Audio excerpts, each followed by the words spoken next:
I remember the exact moment my daughter-in-law smiled at me, and I realized it wasn't kindness. It was calculation, the kind that makes you question every sacrifice you've ever made for your own family. And that moment happened on a bright Sunday afternoon in late May, the kind of day when the sun hangs warm but gentle, and the smell of grilled food drifts through the backyard like everything is still right in the world. My name is Margaret Ellison. I'm 68 years old, a widow for nearly a decade. And until that afternoon, I truly believed I had done everything a mother could to build a family that would hold together long after I was gone. I had spent 35 years raising my son Daniel, through tight budgets, long nights, and more prayers than I could count. And when he married Vanessa, I welcomed her with open arms. I gave her my late husband's china set. I helped with their down payment, $50,000 from my retirement savings, and I even offered to babysit whenever she needed a break. Because I thought that's what family does. We show up, we give, we trust. That Sunday was supposed to be a simple family barbecue, something Vanessa insisted on hosting at the house I once lived in, the same house I signed over to Daniel 2 years earlier because he told me it would make things easier for taxes and future planning. Words that sounded responsible at the time. Words I repeated proudly to my friends at church, never imagining they would quietly strip me of any real place in my own family. I arrived carrying a homemade peach cobbler, still warm, the glass dish wrapped in a towel just like I used to do when Daniel was a boy. And as I stepped into the backyard, I noticed something subtle but unsettling. The seating arrangement had changed. The long table I used to sit at the head of was now positioned differently, and there was no clear place set for me, just a folding chair off to the side, near the cooler, as if I were a neighbor dropping by, rather than the woman who built the very foundation they were celebrating on. Vanessa greeted me with a quick hug, her perfume sharp and unfamiliar, and said, "Oh, Margaret, you didn't have to bring anything." But her eyes flicked briefly to the cobbler like it was an inconvenience rather than a gesture of love. And Daniel, my own son, barely looked up from the grill, offering a distracted, "Hey, Mom," before turning back to flip burgers. And in that small moment, something inside me shifted, not loudly, not dramatically, but like a quiet crack forming in glass, the kind you don't notice until it spreads. I sat in that folding chair, listening to conversations I wasn't quite part of, watching as Vanessa laughed with her friends about starting fresh and making the house truly theirs, phrases that landed heavier than they should have, because I suddenly realized I wasn't included in that future she was describing. I was part of the past she was slowly erasing. Then came the moment that sealed it, when Vanessa stood up, tapped her glass lightly, and announced she had a small update about the house, something about renovations, changes, and redefining space. And as everyone nodded and smiled, she glanced at me just briefly, not with warmth, not with respect, but with a look that said she had already made decisions about my place in this family, and I had not been invited to be part of them.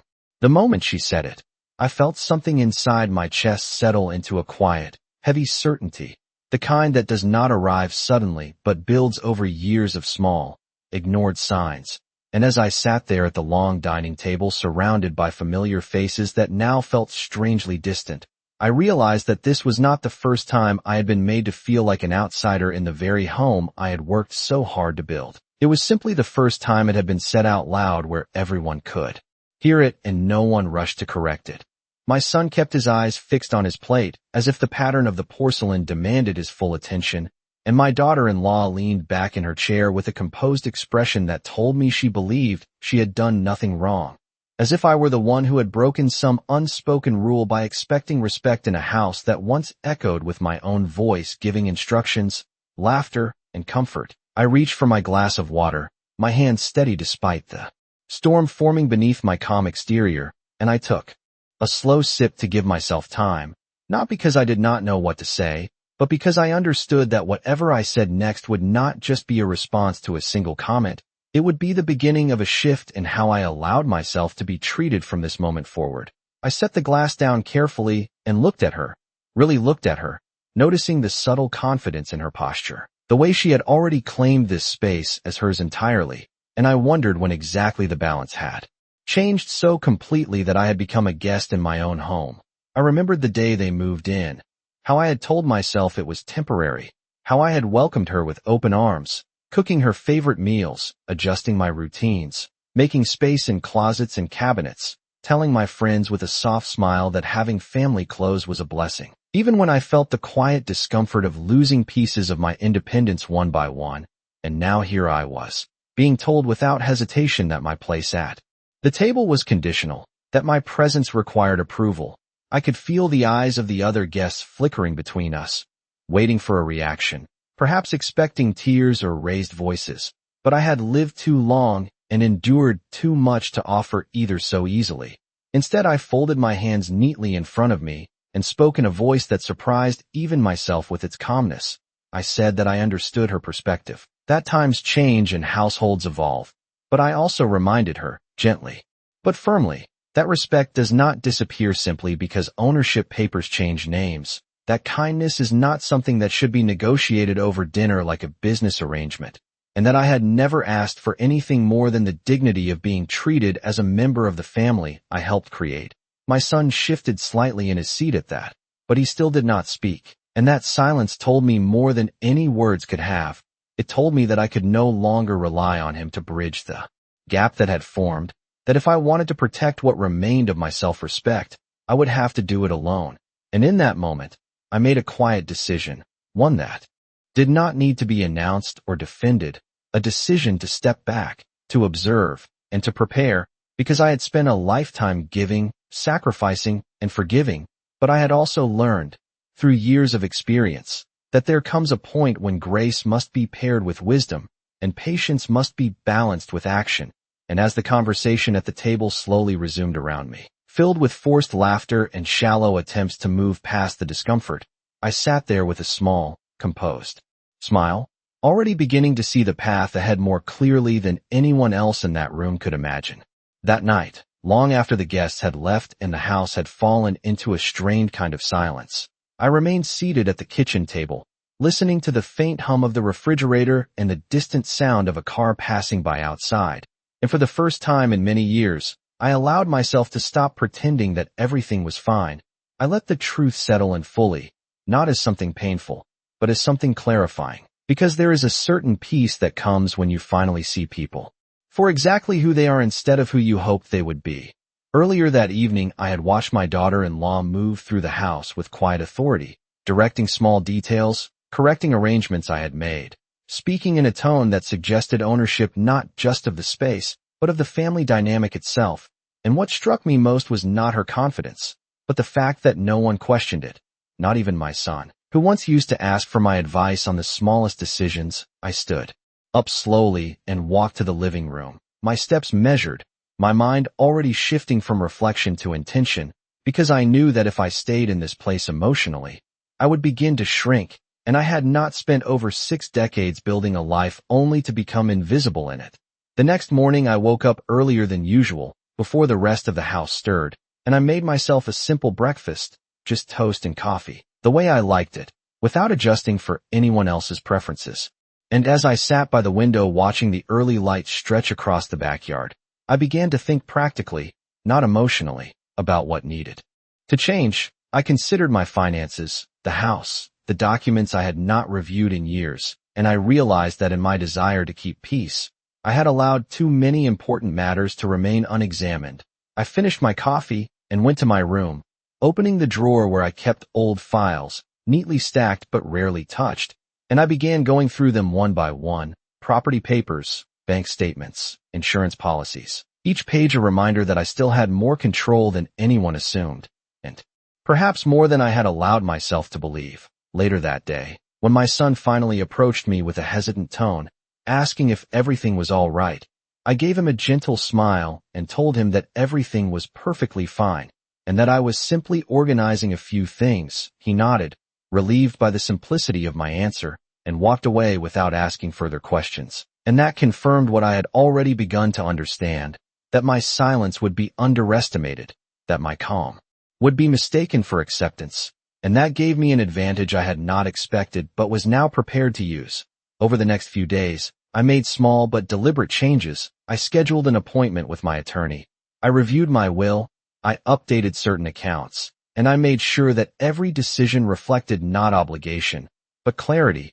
I did not announce any of this, I did not confront anyone, because I had learned that the most powerful shifts do not happen in loud moments. They happen quietly, with intention and precision. And as I moved through the house during those days, observing conversations, noticing glances, paying attention to what was said and what was carefully left unsaid, I felt something within me strengthening, not anger, not resentment, but a steady, unshakable resolve. And by the end of the week, as I stood once again in the kitchen, looking at the same table where everything had changed, I realized that while they believed they had redefined my place in this home, they had unknowingly given me the clarity I needed to redefine my place in their lives, and this time, the terms would be mine alone.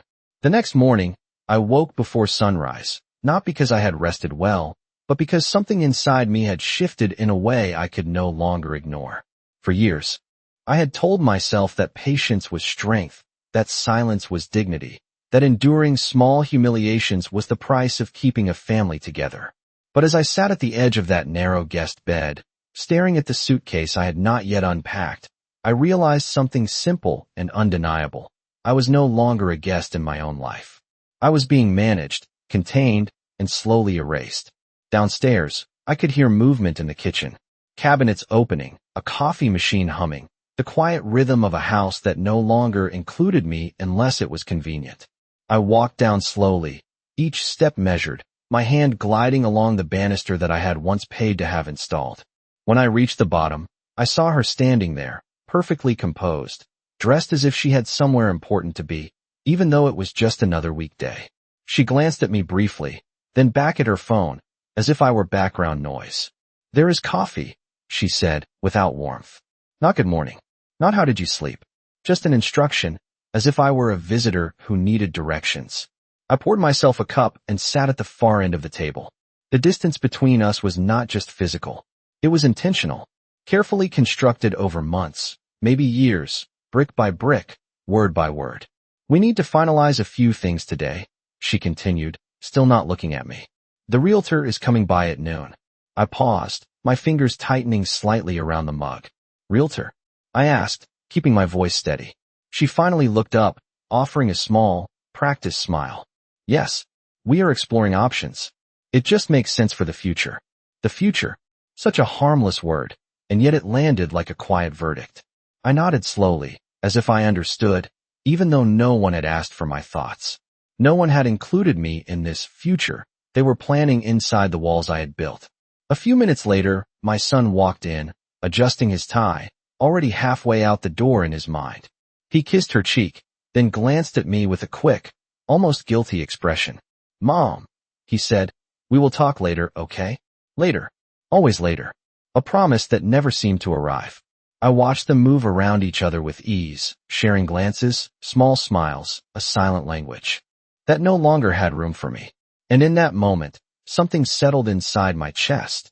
Not anger, not even sadness, but clarity. I had spent years believing that love meant staying, even when you were no longer respected. That family meant holding on, even when your presence became inconvenient. But sitting there, with the sound of their quiet conversation fading into the background, I understood that what they were building did not have space for me because I had allowed myself to be reduced to something optional.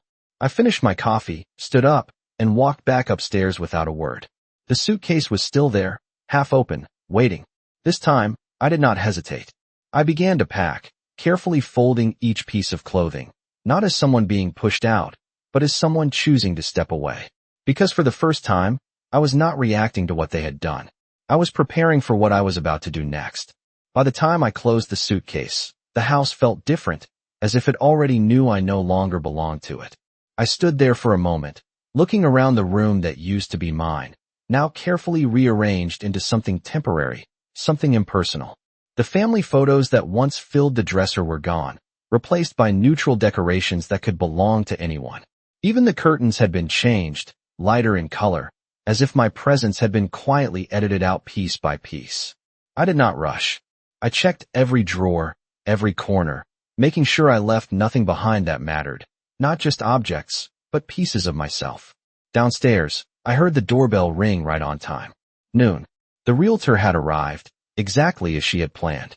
I picked up my suitcase and walked down, steady and composed. When I entered the living room, they were already gathered near the front door. The realtor stood there with a bright, professional smile, clipboard in hand, ready to evaluate what had once been my sanctuary. My daughter-in-law turned toward me, clearly surprised to see the suitcase. "What is that?" she asked, her voice sharp with confusion. I met her eyes calmly. "It is exactly what it looks like," I said. My son stepped forward, his expression tightening. "Mom, what are you doing?" There it was again, that tone, as if I were acting out of emotion instead of clarity. I set the suitcase down gently beside me. "I am leaving," I said, not raising my voice, not needing to. The room fell into an uncomfortable silence, the kind that reveals more truth than any argument. The realtor shifted awkwardly, suddenly aware that she had stepped into something far more personal than a simple home visit. "You cannot just leave like this," my daughter-in-law said quickly, her composure starting to crack. "We have plans today." I allowed a small pause before responding. "Yes," I said. "You do." My son ran a hand through his hair, frustration building. "Mom, if this is about the house, we were going to talk to you. You are overreacting." I looked at him then, really looked at him, seeing not the boy I raised, but the man who had learned to delay honesty until it was no longer optional. "No," I said quietly. "I am finally reacting the right way." I reached into my bag and pulled out a thin folder, one I had kept carefully hidden until this moment. "Before you continue with your plans," I added, placing it on the table, "you might want to review this." My daughter-in-law hesitated, then stepped forward, opening the folder with a mix of irritation and curiosity. As her eyes moved across the first page, her expression changed. The confidence, the control, the quiet certainty she had carried all morning began to slip. My son leaned over her shoulder, his face tightening as he read. The silence that followed was heavier now, filled with realization. "This house," I said, my voice steady, "was never transferred out of my name." I let the words settle, giving them time to understand what they had assumed, what they had built their plans on. "Every document you believed was finalized," I continued, "required one last signature. Mine." My daughter-in-law looked up sharply. "That is not possible," she said, but her voice no longer carried the same certainty. I held her gaze without anger. "It is not only possible," I replied, "it is the truth." My son stepped back, as if the floor beneath him had shifted. "Why would you do this?" he asked, his voice quieter now. I picked up my suitcase again, feeling its weight, not as a burden, but as a choice. "Because," I said, "I needed to see who you would become when you thought I had nothing left to give." I walked toward the door, past the realtor, past the carefully arranged future they had planned without me. And for the first time in a very long time, I did not feel like I was losing my home. I felt like I was taking my life back. That evening, I did not raise my voice, and I did not confront anyone directly, because by then I understood something far more powerful than anger, which is patience with purpose. And as I sat quietly in that small guest room they had so casually assigned to me, I began to connect every small detail that had felled off over the past few months, every conversation that ended too quickly when I entered the room, every document that was suddenly missing from the drawer where I had always kept it, every polite smile that never quite reached my daughter-in-law's eyes. And for the first time, I allowed myself to admit that this was not misunderstanding or generational difference. This was a carefully arranged plan that I had been too trusting to see. And that realization did not break me. It steadied me. Because once you see the truth clearly, you are no longer walking in confusion. You are standing on solid ground. And I have stood on my own 2 feet for over 60 years, raising a family, managing a household, and surviving hardships they could not even imagine. So I was not about to let myself become a silent victim in a house that was built with my sacrifices. And so instead of reacting emotionally, I reached for my phone and called someone I had not spoken to in a while, an old family friend who also happened to be an attorney, someone who had helped my late husband and me draft our original estate documents years ago. And when he heard my voice, he immediately sensed something was wrong, and I spoke calmly, explaining only the facts, not the emotions, because facts are what matter when people try to rewrite your life behind your back. And as I spoke, I could hear the shift in his tone, from casual concern to sharp attention, and he asked me a question that stayed with me long after the call ended. He asked, "Did you sign anything recently that you did not fully review?" And in that moment, my heart sank, not out of fear, but out of recognition, because I remembered the day my daughter-in-law had brought me papers, saying they were simply updates for insurance and property records, and I had trusted her, because she was family, and family was never supposed to be a place where you needed to read the fine print. But now I understood that trust had been used as a tool against me, and that realization could have made me bitter, but instead it made me precise, because bitterness clouds judgment, and I needed my mind clear, and by the end of that call, I had a plan forming, not one built on revenge, but on truth, documentation, and timing, because timing is everything when people believe they have already won, and I stepped out of that guest room with the same calm expression they had grown used to. And when I passed by the living room, I saw them sitting together, relaxed, confident, speaking in low voices that stopped the moment they noticed me. And I gave them a small smile, the kind they would interpret as surrender, because sometimes the greatest advantage you can have is letting people underestimate you. And as I walked toward the kitchen, I quietly made a decision that this house, this story, and this ending would not be written without my voice. And for the first time since that uneasy feeling had begun to grow in my chest weeks ago, I did not feel like a guest in my own life. I felt like the woman who had built it, and I knew that the next steps I would take would not just reveal the truth, they would restore something they had already counted as gone, my place, my dignity, and my control over everything I had spent a lifetime creating. The next morning, I woke up earlier than usual, not because I could not sleep, but because clarity has a way of sharpening your senses, and I moved quietly through the house that still carried my memories in every corner, even if the people inside it had begun to treat me like I no longer belonged. And as I made my way to the kitchen, I noticed something subtle but telling. The folder drawer near the counter was slightly open, something my daughter-in-law had always been meticulous about keeping closed, and I paused for just a moment, not out of hesitation, but to remind myself that I was no longer reacting. I was observing, and when I gently pulled it open, I saw neatly arranged documents, labeled in her handwriting, organized in a way that was efficient but unfamiliar to me.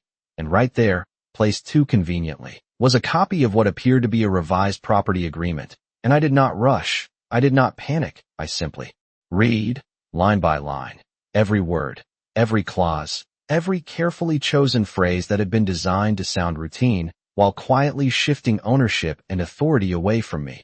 And as I reached the signature page, I saw my name, written in ink that I recognized as my own, and yet I did not remember agreeing to what the document now represented, and instead of feeling anger, I felt something far more grounding, confirmation, because now I was no longer dealing with suspicions or feelings. I was looking at evidence, and evidence does not argue, it stands. And I carefully placed the document back exactly where I found it, because the moment was not about confrontation, it was about preparation.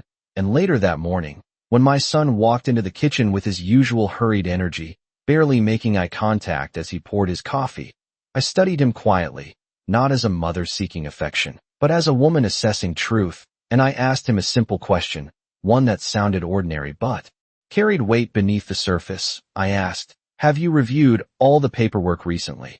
And he hesitated, just for a second. But in that second, I saw everything I needed to see, the discomfort, the avoidance, the silent agreement he had made without including me. And he responded with something vague, something about everything being handled and nothing to worry about. And I nodded gently, as if reassured, because sometimes the most powerful position you can hold is the one where others believe you are still unaware. And throughout the day, I moved as I always had, calm, polite, predictable, because predictability makes people careless, and carelessness reveals truth. And by the afternoon, I had already arranged to meet my attorney in person, bringing with me copies of older documents I had kept in a separate safe place. Something I had done years ago out of habit, never imagining how important that habit would become.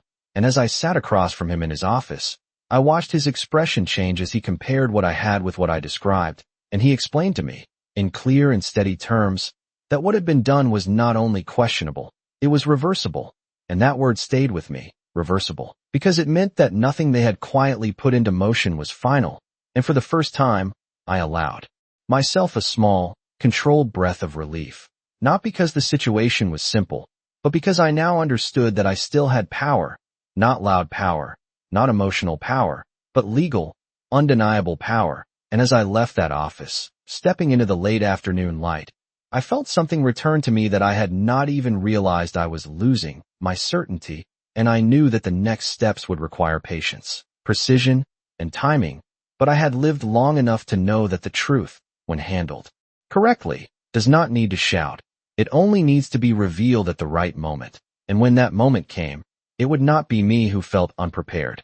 By the time I returned home that evening, I no longer saw the house the way I had just days before, because once truth reveals itself, every familiar space begins to feel different, not colder, but clearer.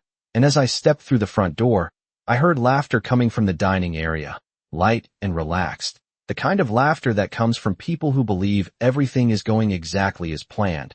And I paused for a brief moment, not to gather courage, but to observe, because observation had become my greatest advantage. And when I walked in, my daughter-in-law greeted me with a brightness that would have seemed warm if I had not already seen what was hidden beneath it, and my son barely looked up from his phone, offering a quick acknowledgement that felt more like habit than care, and I took my seat at the table, the same seat I had occupied for years, though now it carried a different meaning. And as they spoke about small things, weekend plans, grocery lists, minor inconveniences, I listened carefully, because people often reveal more in what they consider unimportant than in what they try to hide. And at one point, my daughter-in-law casually mentioned meeting with someone about finalizing a few details.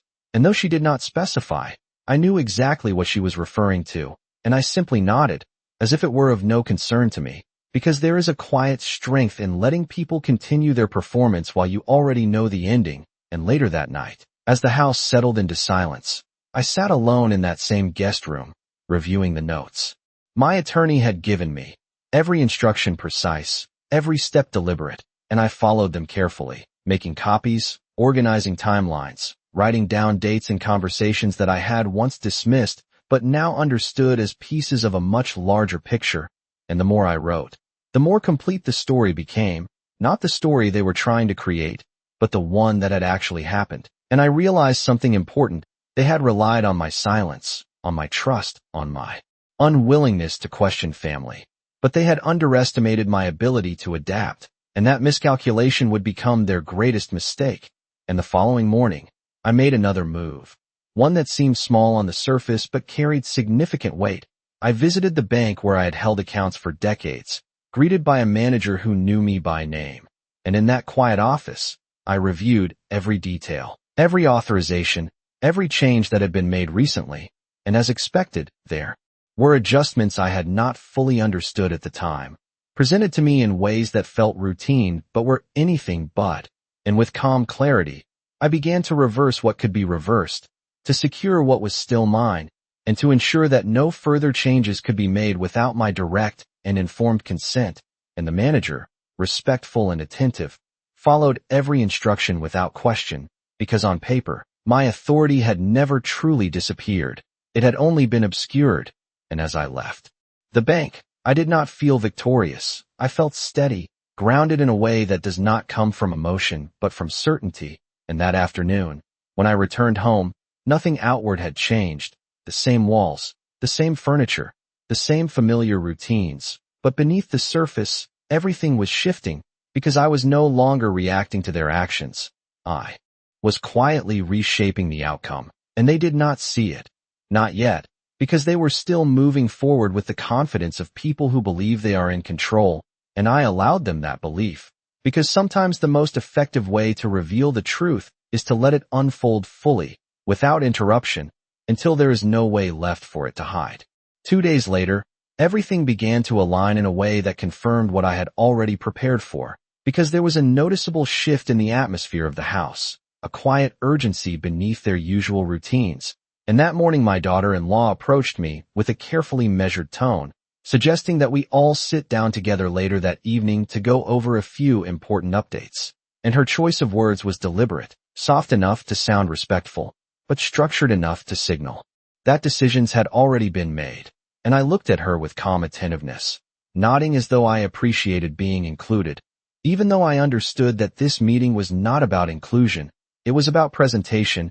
And as the day passed, I moved through my routine without deviation, preparing a simple lunch, watering the plants by the window, maintaining the same steady rhythm they had come to expect from me. Because consistency would keep them comfortable, and comfort would keep them unaware.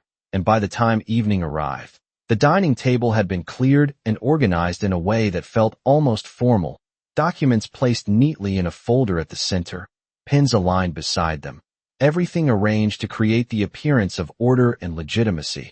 And when my son called me to sit down, I took my place without hesitation, meeting his eyes briefly, noticing again that flicker of unease he could not fully conceal, and my daughter-in-law began speaking, her voice smooth and practiced, explaining that they had been working on streamlining responsibilities and ensuring long-term stability for the family. Phrases that sounded thoughtful, but carried intentions far more self-serving beneath the surface.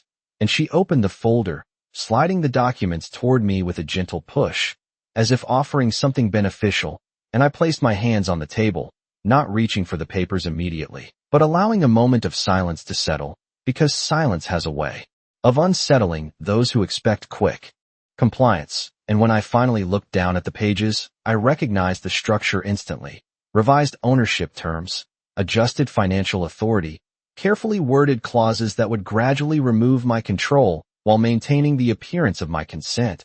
And I listened as she continued to explain, pointing to sections, highlighting what she described as minor updates, and my son added brief affirmations, reinforcing her narrative without adding much of his own. And when she finished, she looked at me expectantly, waiting for the response she had already imagined, perhaps a simple agreement, perhaps a quiet signature. But instead, I lifted my gaze slowly, meeting both of their eyes with a calm that did not waver, and I spoke in a tone that was steady, clear, and impossible to misinterpret. I said that I appreciated the effort they had put into organizing everything, but that I had already reviewed these matters with my attorney, and for the first time, the carefully controlled atmosphere they had created began to shift, not dramatically, but enough for me to see the tension in their expressions, the sudden recalculations happening behind their eyes. And I continued without raising my voice, explaining that there were discrepancies in the documents, inconsistencies that would need to be addressed before any further discussion could take place. And I watched as my daughter-in-law's confidence faltered just slightly, her composure tightening as she tried to respond, adjusting her tone, attempting to regain control of the narrative. But it was already too late, because the moment they realized I was no longer uninformed was the moment their advantage disappeared, and my son, who had remained mostly silent, finally spoke, asking what exactly I meant. And I turned to him, not with anger, but with clarity, telling him that nothing in this house, not a single agreement or decision, would move forward without my full understanding and approval. And that from this point on, all matters would be handled with proper legal oversight. And as the words settled into the room, the illusion they had built began to unravel, not loudly, not chaotically, but quietly, the way truth often does. And I remained seated, composed and steady, knowing that this was not the end of the situation, but it was the moment everything changed, because from here on, they would no longer be guiding the outcome, I would.